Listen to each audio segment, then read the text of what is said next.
Well, I'm Kenny Lowry, and today we're going to take a look at what we call the Spruce Base 3-stack Waterfall, Pondless Waterfall.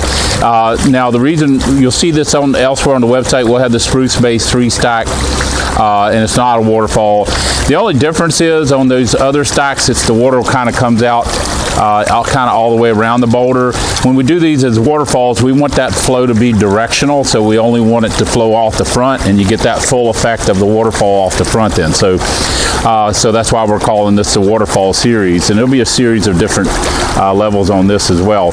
So the water kind of comes up out of here. This rock is kind of naturally sloped, and the mother rock, we chose this rock to be the top rock for that reason. So it has that natural slope to it. Got a little bit of water coming off the back here, but not really anything flowing off the back when it hits the second rock down, and I'll show you with the camera. We have this tilted so that the water is going to flow the way that we want it. I'll try to show you those shims, and when you shim it on your end, you'll kind of hide those shims, but I left them exposed here so I could show you with the camera here when I talk about shimming it. We have it shimmed on this between the first rock and the second rock. We have a shim over here, so it's kind of tilting that second rock that way because we want that water coverage to go along the front. We've got the bottom rock shimmed on that side there to kind of level up that bottom rock. So that's adjustments and things you'll do on your end. We use broken rock, pieces of plastic shim. You could use pressure treated lumber, things like that if you wanted to on your end when you're shimming this. There's no wrong way of doing it. It's just the way you want the flow to come across those rocks as it cascades over those rocks. So we kind of set it up. This is the kind of the way we wanted it.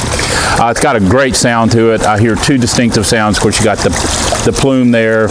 I hear that, and then you have that flow over effect right there.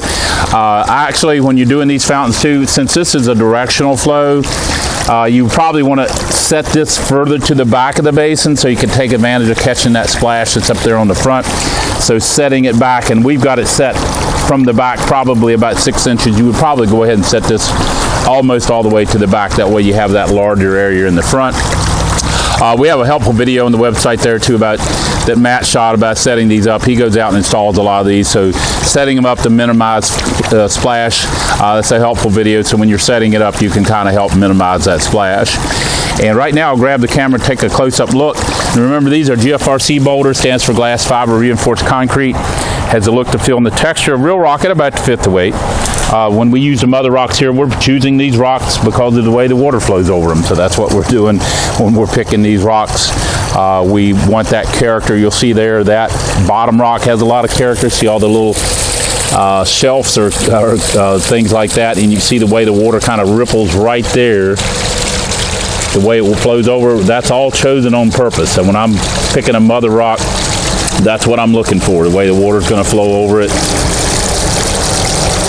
And you see that on the character on all these rocks. You see that ripple there in the top. I grew up in the Shenandoah River and spent a lot of time in the river. I've always hiked the waterfalls, and sometimes I would just sit and look at the way the water flows over the rocks. So I guess that's just coming out here when we do these water features.